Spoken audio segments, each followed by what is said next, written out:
Hello नमस्ते, very good morning, good afternoon, good evening. मेरा नाम है सौम्य मोहित शर्मा और आप देख रहे हैं द ड्राइंग हाउस। आज इस वीडियो में हम एक ग्राफिक नॉवल की रिव्यू लाए हैं।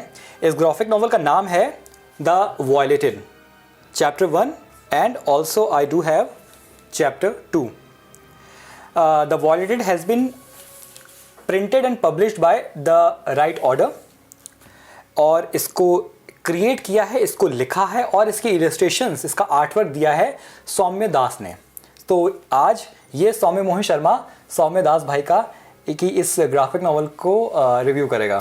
So without wasting any time let's get started. हम बात करेंगे इसके जॉनरा के बारे में, हम बात करेंगे इसकी स्टोरी के बारे में end of course at the and हम बात करेंगे इसके आर्टवर्क के बारे में। चलिए शुरू करते हैं।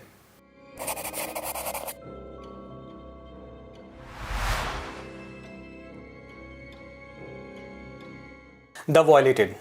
अब जैसे कि इसके कवर आर्ट से शुरू करते हैं। द वॉयलेटेड चैप्टर 1 का कवर आर्ट जो है वो इंडिया के very well known artist mister Abhishek Malsuni ji ने तैयार किया है। द वॉयलेटेड चैप्टर 1, इसका नाम है विजिटेंट और जो इसका चैप्टर 2 है उसका कवर आर्ट किया है by the artist Rob De La Torre. My apologies in advance अगर मैं मेरी प्रोनाउंसिएशन गलत है इनके नाम को लेके, बट हाँ ये दोनों ही कवर आर्ट काफ़ी अच्छे हैं, काफ़ी खूबसूरत हैं और अभिषेक मलसूनी के आर्टवर्क से तो हम सभी वाकिफ़ हैं और आर्टवर्क ही अपने आप में काफ़ी कुछ बयां कर रहा है इसके जॉनरा को कि आखिर ये स्टोरी, आखिर ये कहानी, ये ग्राफिक नॉवल है किस बारे में। सो स्ट्रेट फॉरवर्ड, ये what exactly is this? It is based on ghosts, demons and spirits, यानी कि हॉरर थ्रिलर जॉनरा है ये मैं कहूँगा। मैं दोनों को पढ़ चुका हूँ और इन दोनों को पढ़ने के बाद, इसकी इलस्ट्रेशंस को देखने के बाद और कहानी को समझ लेने के बाद मैं ये कहना चाहूँगा कि इसकी कहानी काफ़ी अच्छी है। As a matter of fact, without a doubt मैं कहूँगा इसके आर्टवर्क से ज़्यादा अच्छी मुझे इसकी स्टोरी लगी है। And I want the publisher, I want the artist and the writers to take it in a compliment। ये वाकई में काफ़ी अच्छी कहानी है। ऐसी कहानियाँ हमें हॉरर जॉनरा में आजकल कम देखने को मिलती हैं, मूवीज़ में भी, और चाहे हम टेलीविज़न की बात करें, मूवीज़ की बात करें, OTT की बात करें या कॉमिक बुक्स की बात करें। क्यों? क्योंकि यूजुअली हॉरर जब हम बोलते हैं, जैसे द विलेज अभी कुछ समय पहले पब्लिश हुई थी और अभी उसके OTT पे उसकी सीरीज़ आई है। तो विलेज क्या है, वो ब्लड शेड के ऊपर है, एकदम मॉन्स्टर ग्राफिक नॉवल है। एक फैमिली है, वो एक रॉन्ग टर्न ले लेती है एंड यू नो जैसे कहानी में होता है कि चीज़ें गलत होने लगती हैं और फिर मार काट शुरू हो जाती है, एकदम हाई पेस एक्शन थ्रिलर की तरह हॉरर थ्रिलर बन जाती है वो। द वॉयलेटेड ऐसी नहीं है। ये कहानी अपने आप में पढ़ने वाली है। जब पाठक इसको पढ़ेगा तब वो इस दुनिया में, उस एनवायरनमेंट में अपने आप को मौजूद पाएगा। और यहाँ पे राइटर की तारीफ है कि कहानी इस तरीके से लिखी गई है। सो कहानी है क्या? अब चूँकि अपने आप में काफ़ी ज़्यादा मैं ये नहीं कहूँगा कि एक छोटी सी सिनॉप्सिस में इसको समझाया जा सकता है, और अगर मैं बताने की कोशिश करूँगा तो कहीं ना कहीं स्पॉयलर्स निकल आएंगे। मैं चाहूँगा कि जो पाठक इसे खरीदें या खरीद चुके हों, जो ये पढ़ने वाले हैं, वो इसको पूरा मज़ा लेकर पढ़ें, इंटरेस्ट के साथ पढ़ें। और उसके लिए मैं सिर्फ कुछ सेंटेंसेस में अपनी पूरी स्टोरी की जो मेरा अपना वर्जन है, मेरा सो कॉल्ड सिनॉप्सिस है जो मैं देना चाहता हूँ, वो मैं पूरा करूँगा। तो बेसिकली कहानी है 19th सेंचुरी ब्रिटिश एरा की। आप समझिएगा, जब इंडिया कॉलोनियल राज में था, ब्रिटिश राज में था, और कहानी तब की है, इंग्लैंड की है। और इस कहानी में एक फिजिशियन है जो कि हमारी कहानी का kind of the main protagonist है।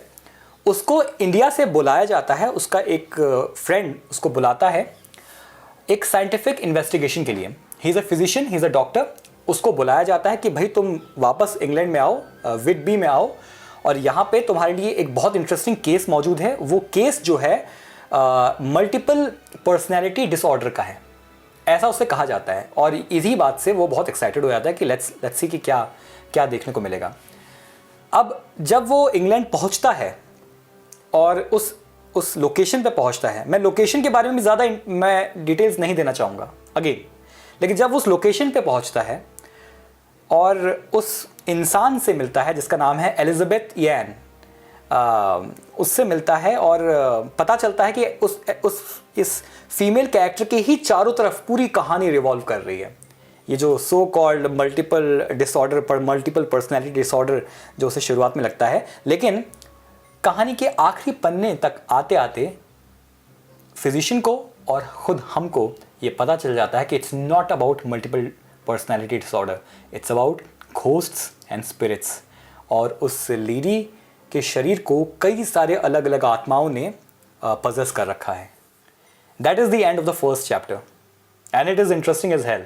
यस, एक चीज़ मैं कहना चाहूँगा कि जैसे बोला जा रहा है कि 19th सेंचुरी है, ब्रिटिश एरा है, तो कहानी में I mean it's not a problem, but मैं ये सोच रहा था कि being an Indian graphic novel मुझे कहीं कोई इंडियननेस देखने को नहीं मिली।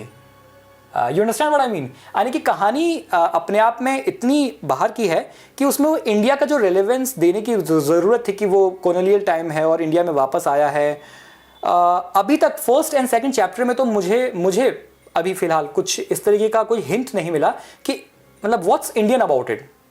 हाँ, ये है कि चैप्टर 2 में हमें एक इंडियन कैरेक्टर देखने को मिल रहा है, एक सिख कैरेक्टर देखने को मिल रहा है, लेकिन किस तरीके से ये इंडियन कैरेक्टर्स कहानी में कंट्रीब्यूट करेंगे और कितना इंपॉर्टेंस के साथ कंट्रीब्यूट करेंगे शायद आने वाले चैप्टर्स में पता चले। अभी तक तो मुझे इसमें कंप्लीटली ऐसा लगा कि एक वेस्टर्न ग्राफिक नॉवल है, बस एक इंडियन ने बनाई है।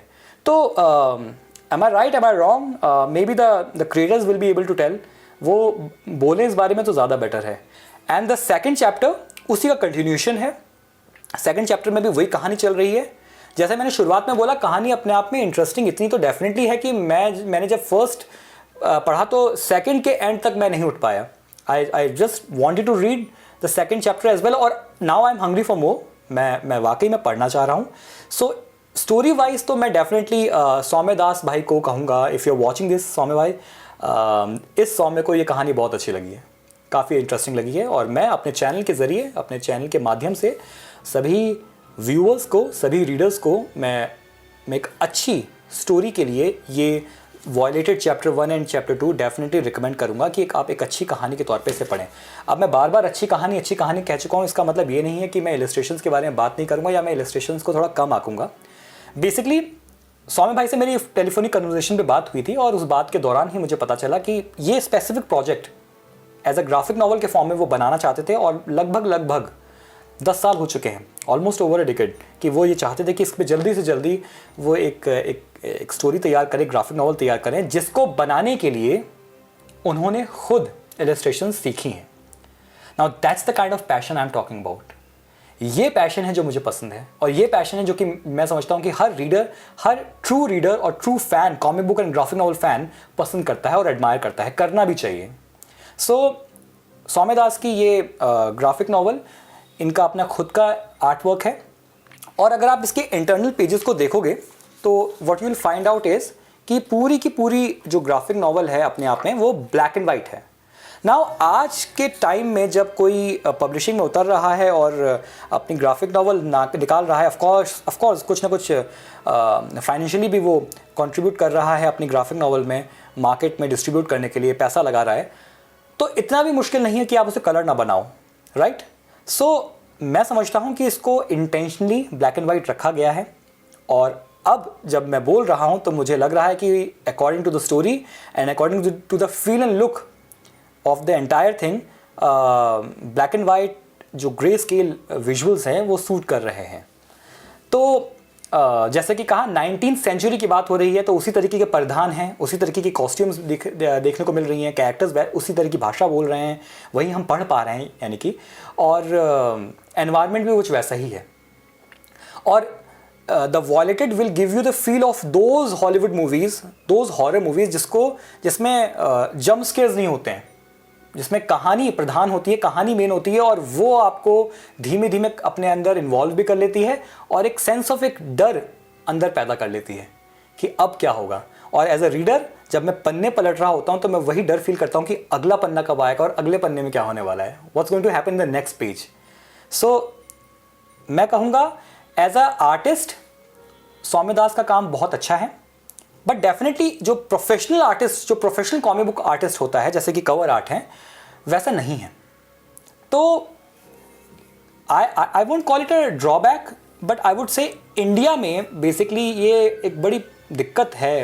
एक स्टीरियोटाइप मान लिया जाता है हमारे यहाँ कि अरे comic book black and white में है और कॉमिक बुक का आर्ट वर्क कैसा है। हम रीडर्स शायद थोड़े बहुत तो होते हैं जो कि बहुत अप्रिशिएट करते हैं, लेकिन अमूमन अनफॉर्चुनेटली ज़्यादातर रीडर्स शुरुआत में ही जो पहली लुक उनको देखने को मिलती है उसके बाद बड़ी जल्दी जज कर लेते हैं किसी कॉमिक बुक या ग्राफिक नॉवल को। ऐसा करना नहीं चाहिए, हमें वेट करना चाहिए। और because we all want to contribute for the upliftment of this industry, of course at the end of the day ये भी एंटरटेनमेंट इंडस्ट्री का ही पार्ट है। तो मुझे लगता है कि इतनी जल्दी जज ना करके इसको पढ़ना चाहिए, ऐसी ग्राफिक नॉवेल्स को पढ़ना चाहिए, उसके बाद अपना जजमेंट सामने रखना चाहिए। मैंने जो कुछ भी अभी तक वीडियो में बोला है, बिल्कुल ज़रूरी नहीं है कि आप दर्शक आपको मेरी बातों पे इत्तेफाक हो। आपकी राय मेरी राय से बिल्कुल अलग हो सकती है। हो सकता है कि आपको बिल्कुल अच्छी ना लगे, हो सकता है कि आपको जितना मैंने बोला उससे ज़्यादा अच्छी लगे, या ये भी हो सकता है कि जो मैं बोल रहा हूँ वो आपको सही लगे। Anyways, eight the and the violated right now is available in the online market. आप इसे मंगाएं। और डेफिनेटली द राइट ऑर्डर को शुक्रिया अदा करता हूँ कि उन्होंने मुझ तक ये 2 कॉपीज़ पहुँचाई हैं। सौम्य दास का मैं शुक्रिया अदा करता हूँ। सौम्य भाई, thank you so very much. मुझे बहुत इंटरेस्टिंग लगी। काफ़ी टाइम बाद कुछ बहुत इंटरेस्टिंग पढ़ने को मिला है हॉरर जॉनर में। यूजुअली हॉरर जॉनर में इंटरेस्टिंग देखने का ज़्यादा मन करता है, घोस्ट्स और ब्लड स्प्लैशेस, लेकिन बहुत टाइम बाद इंटरेस्टिंग हॉरर पढ़ने को मिला है। तो कूडोज टू यू कि आपने आर्टवर्क में इतनी मेहनत करी। और मैं समझ सकता हूँ being an artist my self कि कितना समय लगता है आर्टवर्क निकालने में। एक चीज़ मैं कहूँगा दर्शकों को, ऑलमोस्ट पहले पेज से ही, ऑलमोस्ट नहीं पहले पेज से लेके पेज नंबर 10 तक जो आर्टवर्क है वो मुझे थोड़ा सा ज़्यादा इम्प्रूव्ड लग रहा था एज़ कम्पेयर टू जो 11 से लेके लास्ट पेज तक का है। मैं चैप्टर 1 की बात कर रहा हूँ। तो मुझे ऐसा लगा कि पेज नंबर 1 से लेके 10 तक आर्टवर्क शायद अभिषेक मलसूनी का है। सौम्य भाई, if you are watching this please let me know क्या ऐसा है, या किसी अदर आर्टिस्ट का आपने हेल्प लिया। और पेज नंबर 11 से ऑल ऑफ अ सडन मुझे ऐसा लगा कि एक स्ट्रोक्स में और बनाने के तरीके में एक सडन शिफ्ट है, एंड इट सीम्ड कि शायद वो आपका है। सो आई माइट बी रॉन्ग, आप मुझे बताइए। एनीवेज, द वॉयलेटेड जैसे मैंने बोला is available online on the online stores, chapter 1 and chapter 2, and I am ईगरली waiting for chapter 3। इसको पढ़िए। नए आर्टिस्ट, नए राइटर्स इंडस्ट्री में जब आ रहे हैं और जो पुराने पैशनेट लवर्स हैं कॉमिक बुक्स के, सौम्य भाई जैसे, जब वो इस तरीके के आउटपुट निकाल रहे हैं तो हमें डेफिनेटली उसका वेलकम करना चाहिए। वेलकम करने के बाद आप बोल दीजिए कि पसंद आई नहीं आई, वो एक अलग बात है। प्राइस की बात की जाए, violated chapter 1 is for 175 rupees. Violated chapter 2 is it's for 175 as well. और अगर क्रेडिट्स की बात करें, written, created and illustrated by Saumya Das. Cover art जो सेकंड वाले का है, जैसे मैंने शुरुआत में बताया, रॉब डी ले टोरे, और इसके जो लेटर्स हैं वो NPK ने ड्रॉ किए हैं। Published and printed in India. So the violated अब इंतज़ार कर रही है पाठकों का, दर्शकों का, कि उसे खरीदें, उसको पढ़ें और एक अच्छी स्टोरी का आनंद लें। This was the video, guys. Thank you so very much for watching this video. Like it, subscribe to the channel, share the video with others. Thank you so very much. Goodbye and God bless you.